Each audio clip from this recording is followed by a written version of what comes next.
हामीले यो पदहर HL-2321D को कार्ट्रिज रिफिल गरिसकेपछि कसरी इन्स्टल गर्ने अथवा प्रिन्टरमा एरर आयो भने कसरी सल्भ गर्ने त्यसको प्रक्रिया तपाईहरुलाई सिकाउन गएको छु।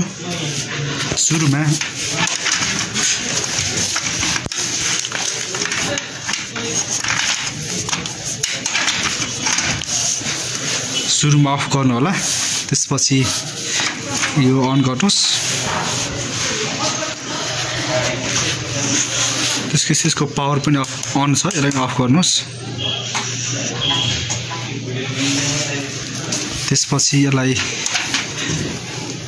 क्लोज गर्नुस्।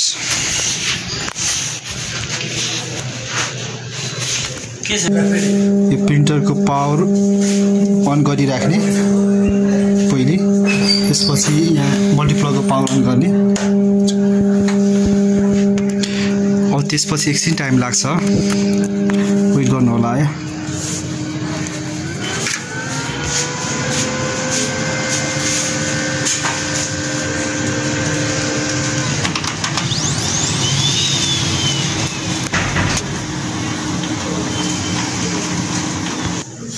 अब यसको यो गो भन्ने बटन चाहिँ यहाँनिर तपाईले 9 चोटी थिच्नु होला।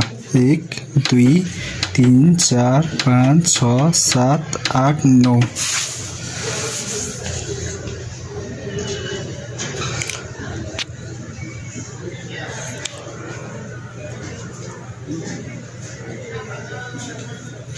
ल अब त्यसपछि तपाईले 5 चोटी फेरि यो गो बटनमा थिच्नु होला। 1 2 3 4 5।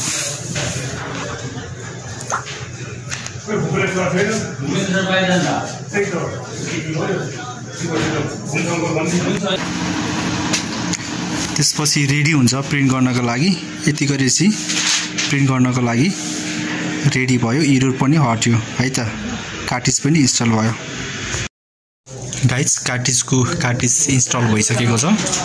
अब म तपाईलाई प्रिन्ट गरेर पनि देखाउँछु, हेर्नु होला है त।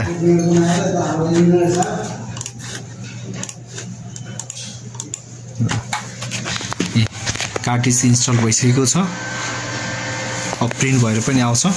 के भएर प्रिन्टरमा एरर आयो, प्रिन्ट हुन मानेन भने कार्ट्रिज इन्स्टल गर्ने र यसरी चाहिँ हामीले यहाँको हल गर्न सक्छौं।